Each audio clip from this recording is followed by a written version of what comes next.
அன்புக்குரியவர்களே, இந்த நாளிலும் கர்த்தருடைய வார்த்தையின் மூலமாக உங்களை சந்திப்பதில் உள்ளபடியே கர்த்தருக்குள்ளே மகிழ்ச்சி அடைகிறேன். கர்த்தருடைய நாமம் மகிமைப்படுவதாக, கர்த்தருடைய நாமம் பரிசுத்தப்படுவதாக. இந்த நாளிலும் வேதத்திலிருந்து ஒரு பகுதியை நான் வாசிக்கிறேன். நீதிமொழிகளின் புத்தகம் 23ஆம் அதிகாரம். நீதிமொழிகளின் புத்தகம் 23ஆம் அதிகாரம் 18ஆம் வசனத்தை நான் வாசிக்கிறேன். நிச்சயமாகவே முடிவு உண்டு, உன் நம்பிக்கை வீண் போகாது. நிச்சயமாகவே முடிவு உண்டு, உன் நம்பிக்கை வீண் போகாது. ஒருவேளை நேரத்தில் என் சத்தத்தை கேட்கிற தேவ ஜனங்களே, உங்கள் வாழ்க்கையில் ஏதோ ஒரு விதத்தில் முடிவு வர முடியாதபடிக்கு இந்த காரியம் எப்போ முடியும், இந்த காரியம் எப்பொழுது முடிவுக்கு வரும் என்ற கலக்கத்தோடு ஏக்கத்தோடு என் சத்தத்தை கேட்கிற தேவ ஜனமே, விதத்தில் அதற்கு முந்தின வசனத்தையும் சேர்த்து நான் வாசிக்கிறேன். 23:17 வசனத்தை, உன் மனதை பாவிகள் மேல் பொறாமை கொள்ள விடாதே, நீ நாடோறும் கர்த்தரை பற்றும் பயத்தோடு நிச்சயமாகவே முடிவுண்டு, உன் நம்பிக்கை வீண் போகாது. நீ நாள்தோறும் கர்த்தரை பற்றும் பயத்தோடு, நீ நாள்தோறும் கர்த்தரை நம்பிக்கொண்டிரு, கர்த்தரை பிடித்துக்கொள், கர்த்தரை சார்ந்து கொள், நிச்சயமாக முடிவுண்டு, உன் நம்பிக்கை வீண் போகாது. உன் மனதை பாவிகள் மேல் பொறாமை கொள்ள விடாது என்று ஒரு வார்த்தை வந்தாலும் அடுத்த வார்த்தை, நீ கர்த்தரை பற்றும் பயத்தோடு இரு. எப்பொழுது வாழ்க்கையில் முடிவு வரும், எப்பொழுது இந்த பிரச்சனை தீரும் என்று சொல்லி விதத்தில் அநேக பரிசுத்தவான்களுடைய வாழ்க்கையில் குறிப்பாக யோபுவை பார்க்கலாம். எப்போ என் பிரச்சனை தீரும் அப்படின்னு சொல்லி, அவர் என்னை சோதித்த பின்பு நான் சுத்த பொன்னாக விளங்குவேன் என்று சொல்லி அவன் சொல்லுகிறான். தாவீதோட வாழ்க்கையில் பார்க்கலாம், மோசேயின் வாழ்க்கையில் பார்க்கலாம். அப்படி பல மனிதனுடைய வாழ்க்கையில் நெருக்கத்தில் எப்பொழுது முடிவு வரும், எப்பொழுது இந்த பிரச்சனை தீரும் என்று சொல்லி கலங்கினாங்க. வேதத்தில் ஆதியாகமத்தின் புத்தகம் 40ஆம் அதிகாரம், ஆதியாகமத்தின் புத்தகம் 40ஆம் அதிகாரத்தில் யோசேப்பின் அந்த சிறைச்சாலையின் அனுபவங்களில் சொப்பனத்தை விவரித்து சொல்லக்கூடிய சில காரியங்கள் அங்கே எழுதப்பட்டிருக்கு. பானபாத்திரக்காரர்களுக்கு சொப்பனத்தை விவரித்து சொல்லுகிறான். சில காரியங்கள் அங்கே நடக்கு. 40ஆம் அதிகாரத்தில் நான் வாசிக்கிறேன் 14ஆம் வசனம் அர்த்தம் சொல்லுகிறான். இது எப்படி அது சொல்லிட்டு ஒரு வார்த்தை சொல்லுறான், இதுதான் அதன் அர்த்தம் என்று சொன்னதுமன்றி, நீ வாழ்வடைந்திருக்கும் போது என்னை நினைத்து என் மேல் தயவு வைத்து என் காரியத்தை பார்வோனுக்கு அறிவித்து இந்த இடத்திலிருந்து என்னை விடுதலையாக்க வேண்டும்.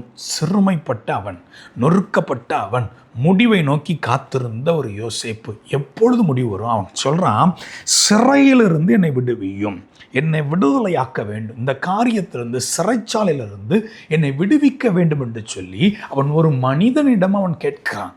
அந்த மனிதனுடைய நிலையை பார்க்கும்போது, தொடர்ந்து 15ஆம் வசனத்தை வாசிக்கும்போது, நான் எபிரேயனுடைய தேசத்திலிருந்து களவாய் கொண்டு வரப்பட்டேன். நான் இவ்விடத்தான் அல்ல, எபிரேயனுடைய தேசத்திலிருந்து களவாய் கொண்டு வரப்பட்டேன். அவன் சொல்கிறான், தன்னை குறித்து அறிமுகப்படுத்தும் போது பானபாத்திரக்காரனுக்கு, நான் களவாய் கொண்டு வரப்பட்டிருக்கிறேன், என்னை இந்த காவல் கிடங்கில் வைக்கும்படிக்கு நான் இவ்விடத்தில் ஒன்றும் செய்யவில்லை என்று சொன்னான். நல்லது. யோசேப்பின் அர்த்தத்தை கேட்டு அவர்கள் வாழ்க்கையில் ஒரு உயர்வை கண்டுவிட்டார்கள். அந்த மனிதர்கள் கைமாறு செய்ய வேண்டும் என்று சொல்லி யோசேப்பு ஒரு விடுதலை விண்ணப்பத்தை வைக்கிறான். எனக்கு நீ விடுதலை வாங்கி கொடுன்னு சொல்லி அவன்கிட்ட சொல்கிறான். ஆனால் வாசிப்போம் அதே அதிகாரத்தின் 21 நான் வாசிக்கிறேன். பானபாத்திரக்காரனின் தலைவனை பானம் கொடுக்கிற தன் உத்தியோகத்திலே மறுபடியும் வைத்தான். அந்தபடியே அவன் பார்வோனுடைய கையிலே பாத்திரத்தை கொடுத்தான். சுயம்பாக்கிகளின் தலைவனையோ தூக்கி போட்டான். யோசேப்பு அவர்களுக்கு சொன்ன அர்த்தத்தின்படியே சம்பவித்தது. ஆனாலும் பானபாத்திரக்காரனின் தலைவன் யோசேப்பை நினையாமல் அவனை மறந்து விட்டான். யோசேப்பை நினைக்காமல் மறந்து விட்டான். முன்னாடி யோசேப்பு கேட்குற ஒரு மனுஷன்ட்ட, என் வாழ்க்கையில் ஒரு முடிவுக்கு நீங்கள் உதவி செய்யுங்களேன், விடுதலையை வாங்கி கொடுங்களேன்னு கேட்குறான். ஆனால் பானபாத்திரனுடைய தலைவனுடைய மறந்துட்டான்.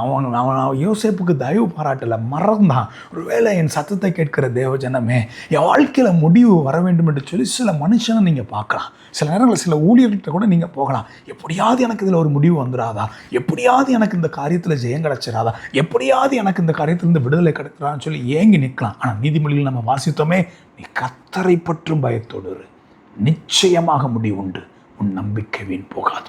ஆனால் யோசேப்பு நம்பிக்கையை பாருங்களேன், மனுஷனை விட்டு எடுத்துட்டான். காலம் கடந்தது. 41ஆம் அதிகாரம் முதல் வசனத்தை வாசிக்கிறேன். 2 வருஷம் சென்ற பின்பு பார்வோன் ஒரு சொப்பனம் கண்டான். 2 வருஷம் கழிச்சு. இந்த 41ஆம் அதிகாரத்தை நீங்கள் வாசிச்சீங்கன்னா இங்கே தான் யோசேப்பு விடுவிக்கப்படுகிற அனுபவத்தை நம்ம பார்க்க முடியும். உங்களுக்கு எந்த காலத்தில் எந்த நேரத்தில் விடுதலை கொடுக்க வேண்டும் என்பது கர்த்தருக்கு நன்கு தெரியும். இன்னும் சொல்லப்போனால் ஆதியாகமத்தின் புஸ்தகம் 21ஆம் அதிகாரத்திலே அங்கே சாராளின் மீது கர்த்தர் கடாட்சியமானதை இப்படியாக முதல் 2 வசனம் இப்படி எழுதியிருக்கிறது. ஆதியாகமம் 21 முதல் 2 வசனம். கர்த்தர் தாம் சொல்லியிருந்தபடியே சாராளின் பேரில் கடாட்சியமானார். கர்த்தர் தாம் உரைத்தபடியே சாராளுக்கு செய்தருளினார். ஆபிரகாம் முதிர் வயதாக இருக்கையில் சாராள் கர்ப்பவதியாகி தேவன் குறித்திருந்த காலத்திலே அவனுக்கு ஒரு குமாரனை பெற்றார். கர்த்தர் குறித்த காலம், கர்த்தர் நியமித்த காலம் வரும்போது ஆபிரகாமுடைய வாழ்க்கையில் நன்மை நடந்தது, சாராளுடைய வாழ்க்கையில் நடந்தது. கர்த்தர் குறித்த நேரம் வரும்போது பார்வோனுக்கு சொப்பனத்தை கொடுத்து விடுவிக்க தேவன் போதுமானவராக இருக்கிறார். ஆனால் யோசேப்பு எப்படியாவது இருந்து வெளியில் வந்துடுவானா என்று சொல்லி நினைத்தான். இல்லை. ஒருவேளை என் சத்தத்தை கேட்கிற தேவஜனமே, உங்களுடைய வாழ்க்கையில் விடுதலைக்கு நீங்கள் எங்கே போகிறீங்க? கர்த்தரை பாருங்கள். குறித்த நேரம் வரும் வரைக்கும் காத்துருங்க, பொறுமையாக இருங்க. நிச்சயமாகவே முடிவு உண்டு. உன் நம்பிக்கை வீண் போகாது. நிச்சயமாகவே முடிவு உண்டு. உன் நம்பிக்கை வீண் போகாது. இயக்கத்தோடு கலங்கி நிற்கலாம். முந்தின வசனம் பாவிகள் மேல் உன் மனதை பொறாமை கொள்ள விடாது என்று சொல்லி நீதிமொழியில் வாசிச்சோமே. நீங்கள் யோசிச்சு பார்ப்போம். யார் மேலேயோ பொறாமையோடு கூட கர்த்தரை பற்ற முடியாத அனுபவம் இருக்குமா? சங்கீதம் 37 வாசிக்கிறோம், பொல்லாத மனுஷன் மேலே நீ எரிச்சல் ஆகாதப்பா, அவங்க அந்த மனுஷனை நீ விட்டுரு அப்படின்றார்.